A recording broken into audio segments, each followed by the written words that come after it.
তারেক রহমান সাহেব তিনি সাবেক প্রধানমন্ত্রীর 2 সন্তানের দায়িত্ব নিয়েছেন।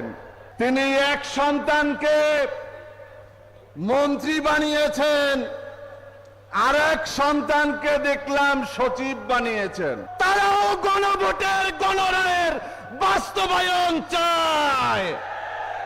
মাননীয় প্রধান অতিথি, আমাদের মনে হচ্ছে আজকে আমাদের এই বক্তব্য আমাদের প্রধানমন্ত্রী বোঝে না।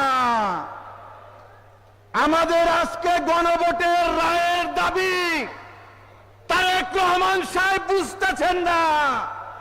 বিএনপি আজকে সংস্কার বুঝে না।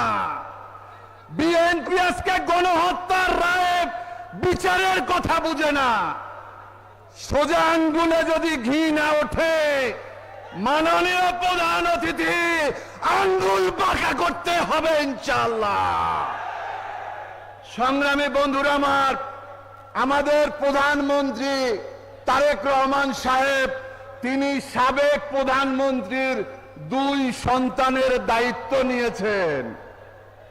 তিনি এক সন্তানকে মন্ত্রী বানিয়েছেন, আরেক সন্তানকে দেখলাম সচিব বানিয়েছেন। এখন বিএনপির এই 17 বছরে যারা হামলা মামলা নির্যাতন নিপীড়ন করেছে তাদের আজকে মাথায় হাত পড়ে গিয়েছে। বন্ধুরা, তারা মনে মনে ভাবছে আমরা ভুল করেছি।